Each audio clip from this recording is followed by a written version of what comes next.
मुख्यमंत्री भूपेश बघेल ने 17 अक्टूबर को नक्सलियों के आत्मसमर्पण को लेकर राज्य और केंद्र सरकार दोनों की सराहना करते हुए कहा था कि उनकी सरकार की नीतियों ने नक्सलवाद के खिलाफ जमीनी स्तर पर माहौल तैयार किया था।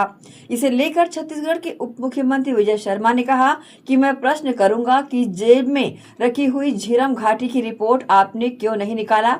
अपने ही नेताओं के साथ हुई जघन्य हत्या के बारे में आपने क्या किया? नक्सलवाद निर्धारित समय पर पूरी तरह समाप्त होगा, इसमें कोई संदेह नहीं है।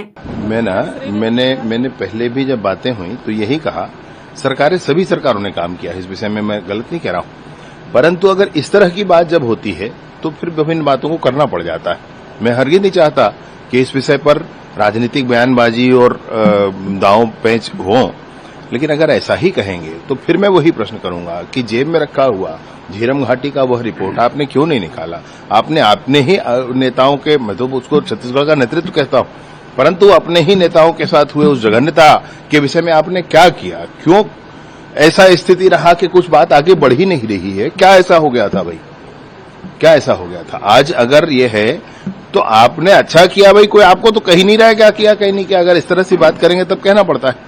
और मैं निसंदेह ये कहना चाहता हूं कि वर्तमान की केंद्र की सरकार, माननीय मोदी जी का जो आह्वान था, अमित शाह जी की रणनीति है और विष्णुदेव साय जी का मार्गदर्शन है, इस पूरे ही के साथ नक्सलिज्म उचित समय पर, निर्धारित समय पर पूर्ण रूपेण समाप्त होगा, उसमें कहीं कोई संशय नहीं है। 210 लोगों ने पुनर्वास किया है, नए जीवन का प्रारंभ किया है, उनका लाल कालीन बजा करके सरकार ने स्वागत किया है।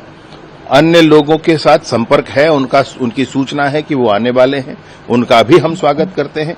नया जीवन प्रारंभ करें, लेकिन उसके बाद बहुत स्पष्टता से यह भी कहना चाहते हैं कि तुरंत ही बारिश समाप्त हो चुका है, तुरंत ही ऑपरेशंस फिर से लॉन्च किए जाएंगे। सभी क्षेत्रों में जहां जहां आज भी परेशानियां बची हुई हैं, वहां पर ऑपरेशंस लॉन्च किए जाएंगे। उसमें कहीं कोई विषय नहीं है, कहीं एक क्षण रुकने, स्थिर होने, विश्राम करने का कोई समय किसी के पास नहीं।